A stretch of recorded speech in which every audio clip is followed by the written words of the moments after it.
esse tempo, Ezequias adoeceu de uma enfermidade mortal. O profeta Isaías, filho de Amós, foi visitá-lo e lhe disse: assim diz o Senhor, ponha em ordem a tua casa. Aleluia. Meus amados irmãos, família e o relacionamento e a família. O tema de hoje que eu irei trabalhar é: ponha em ordem a tua família, ponha em ordem a tua casa, ponha em ordem a tua vida, ponha em ordem enquanto há tempo. O rei Ezequias foi um dos reis mais renomados da história de Judá. Ele foi um rei que reinou por 29 anos. A Bíblia diz que o rei Ezequias, em toda a sua história, ele andou segundo a vontade de Deus. Ele não se desviou nem para a direita nem para a esquerda. Ele levantou templos para a adoração do Senhor. Ele buscava tempo de investimento com a palavra de Deus. Ele conhecia as Escrituras. Ele foi um rei que governou segundo o coração de Deus. Além de ter sido um homem muito sábio, um homem muito inteligente, vindo logicamente do Senhor toda essa sabedoria, vindo logicamente do Senhor toda essa graça. O rei Ezequias, ele teve grandes obras, ele teve grandes vitórias em lutas, não pelas suas forças, mas pela sua dependência no Senhor. Certa vez ele foi guerrear contra a Síria foi até ele e iria destruir todo o povo de Judá. E através de sua oração, ele pediu ao Senhor que viesse intervir, e o anjo do Senhor destruiu 180 mil soldados. E aquela guerra, ela foi vencida através de uma oração. Olha o poder de uma oração. O rei Ezequias, tendo a sabedoria vinda do Senhor, quando aquela cidade de Jerusalém era toda rodeada pelos muros, mas toda a água que abastecia aquela cidade ficava do lado de fora, ficava na parte externa. Quando tinha uma guerra, a primeira coisa que os soldados faziam era fazer com que não tivesse mais abastecimento de água dentro da cidade, enfraquecendo então aquele exército. Então o rei Ezequias, com a sabedoria vinda do Senhor, fez um aqueduto, ele fez um canal, um túnel e um grande tanque, chamado Tanque de Siloé, com um grande armazenamento de água, para poder dar sustento para todo aquele povo, sustentando aí 2.000 pessoas diariamente, para que pudesse não se enfraquecer diante de uma guerra. O rei Ezequias foi um homem muito sábio, mas nesse trecho, ele sendo contemporâneo de Isaías vai até ele e manda um recado para ele: ponha em ordem a tua casa. E por que esse recado veio de Isaías para um rei que tão temente ao Senhor, para um rei que buscava a face do Senhor? Ele era um rei, sim, que depositava suas forças no Senhor. Mas se a gente continuar lendo o capítulo 21, o capítulo 22, nós vamos ver que toda essa sabedoria vinda de Cristo, ele não repassava para a sua família. Ele teve um filho chamado Manassés, que fez tudo contrário ao que ele fez. Depois que Ezequias morreu, Manassés assume, destrói todo o templo que foi levantado ao único Deus, e começa a adorar vários deuses, e começa a buscar todas as coisas mundanas que não agradam os olhos do Senhor.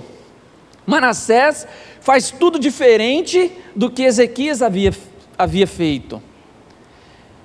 Manassés chega a sacrificar um de seus filhos a um dos deuses daquela época.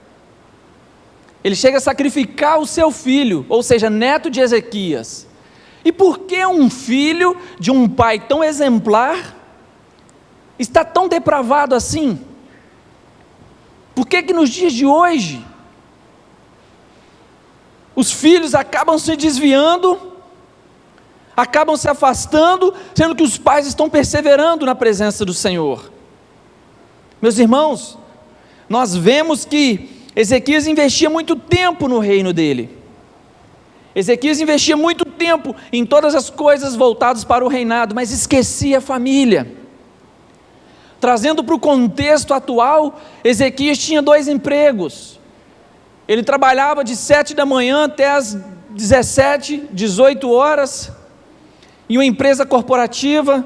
Chegava em casa às 17 horas e já pegava, às 18, 19 horas, já ingressava em um outro serviço, ficava até 11, meia-noite, 1 hora da manhã trabalhando, e quando ia ter contato com os filhos estavam dormindo. Ele tinha 2, 3, 4 empregos. Ele não tinha um tempo de culto no lar. Ele não tinha um tempo para poder evidenciar a palavra de Deus para os filhos. Se a gente continuar lendo a história, nós vamos ver que o impacto da falta do culto em família, do relacionamento em família, chegou a impactar até mesmo a geração do neto de Ezequias.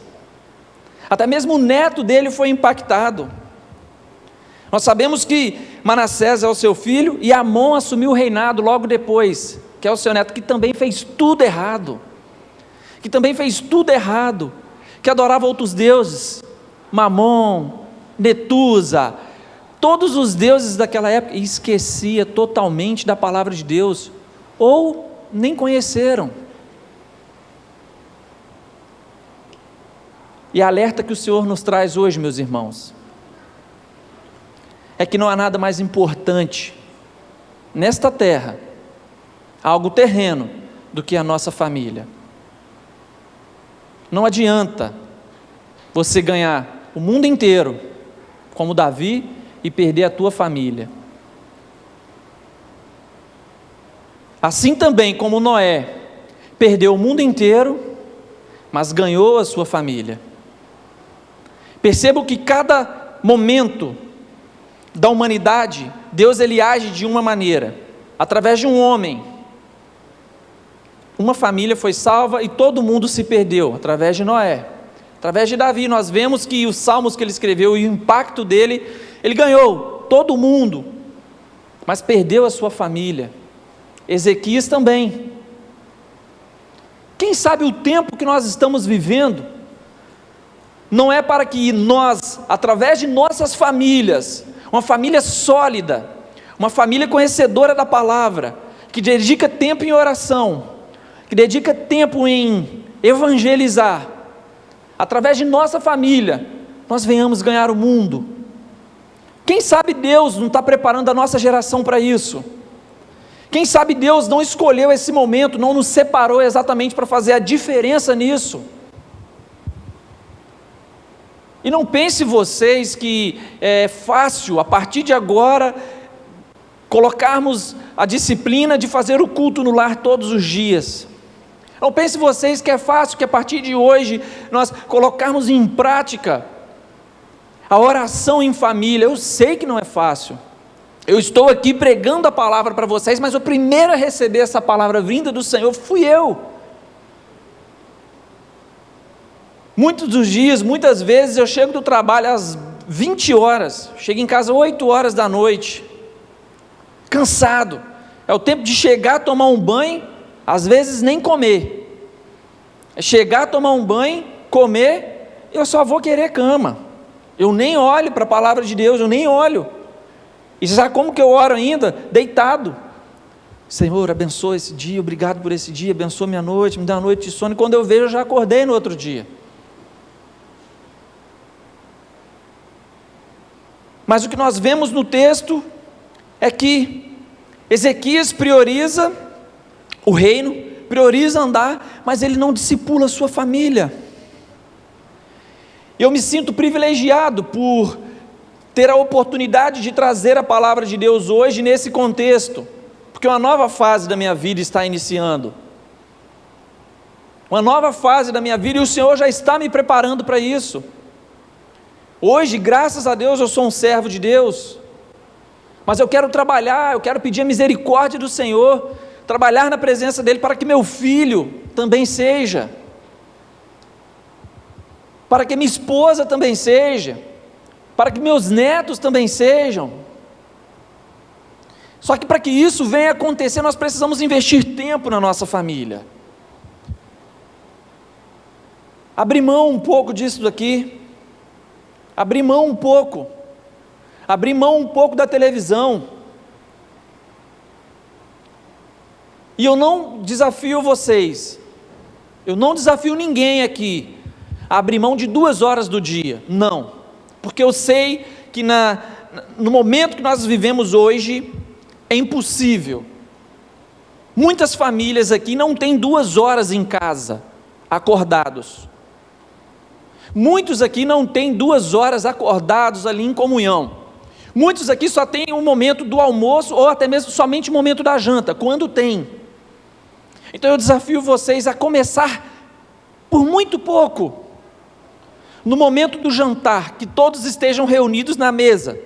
Ah, mas na minha casa não tem mesa, que seja no sofá. Ah, na minha casa não tem sofá, que seja no chão.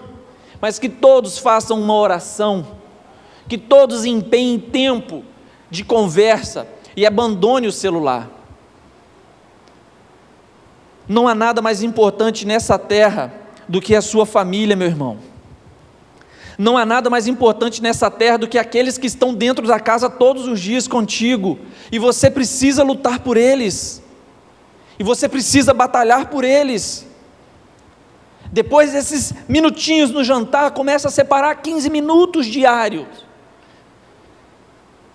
Depois de 30 dias que você já estiver conseguindo os 15 minutos diários com a sua família, as coisas, esse tempo automaticamente vão aumentando, vão melhorando. Fernando, nós não teremos mais problemas. Fernando, nenhum filho meu vai desviar. A probabilidade disso acontecer é muito menor do que se nós deixarmos o mundo cuidar dos nossos filhos e a gente nem mesmo conhecê-los.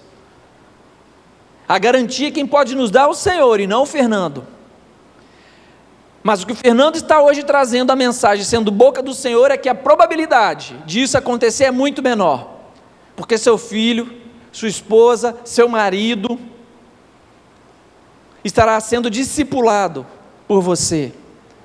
No momento de oração, no momento de comunhão, se o marido está com pensamentos fora do casamento em alguma coisa, o Senhor vai trabalhar nisso. Se a esposa está com o pensamento fora do casamento, o Senhor vai trabalhar nisso. Se os filhos estão com pensamentos fora da igreja, em coisas que não agradam o coração do Senhor, o Senhor vai trabalhar nisso. O Senhor vai operar um milagre. E o investir tempo agora é colher frutos amanhã. Um breve testemunho, um breve resumo. A minha juventude, até os 13, 14, 15, 16, 17 anos, eu frequentava a igreja, mas não servia ao Senhor. Eu era batizado, mas não servo do Senhor. Por muitas vezes, eu chegava de festas em casa à noite e escutava no quarto da minha irmã ela chorando, com a porta fechada.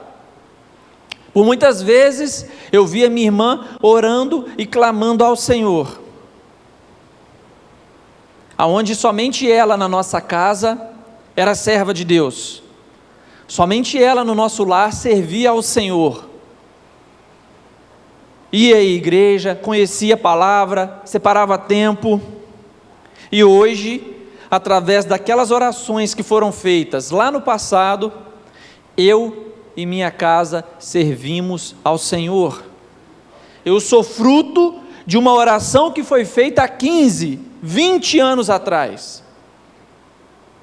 Eu sou testemunho vivo de madrugadas investidas em oração em prol da minha vida há 25 anos atrás, quando eu nem mesmo tinha temor ao Senhor.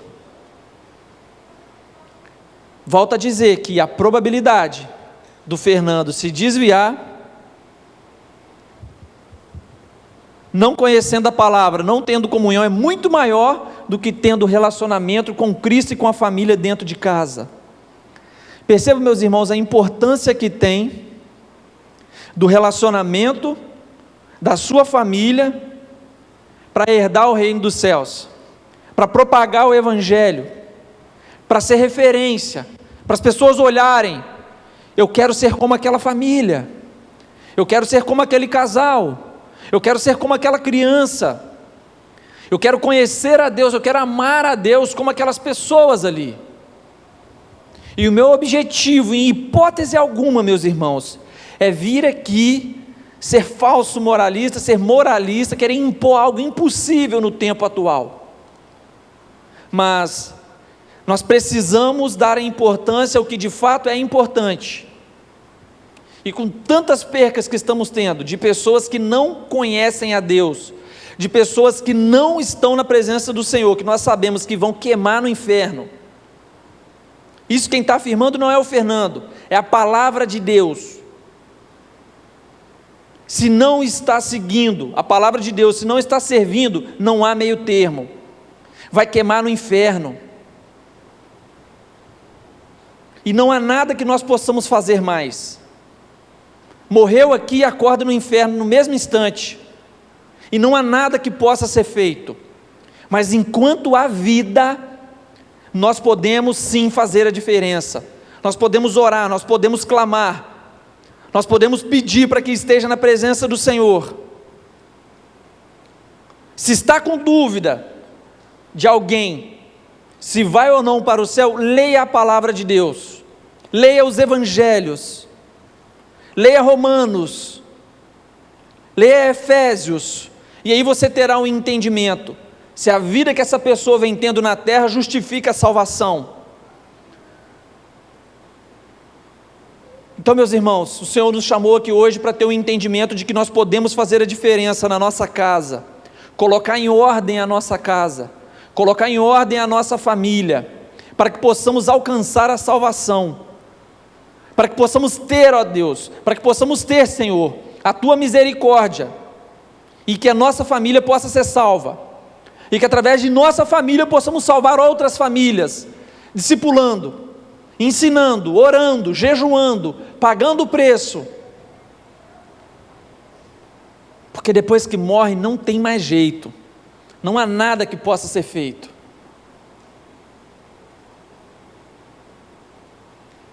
Que possamos ser diferentes do rei Ezequias, no tocante à nossa família, que possamos nos espelhar em Noé, aonde salvou toda a tua casa, mas também refletir o bom exemplo de Ezequias, de Davi, para que possamos alcançar as outras pessoas.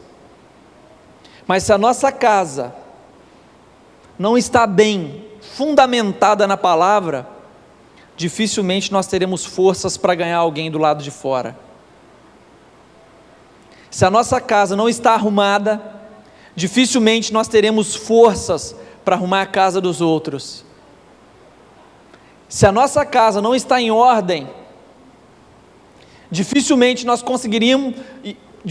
iremos conseguir colocar em ordem a casa das pessoas. Se a nossa família não está em ordem, dificilmente nós conseguiremos colocar em ordem a família dos outros. O primeiro lugar que você deve evangelizar, o primeiro lugar que você precisa ganhar é a sua família. Tenha uma família sólida na presença do Senhor. Invista tempo de oração por eles, que depois nós conseguiremos ajudar as demais famílias.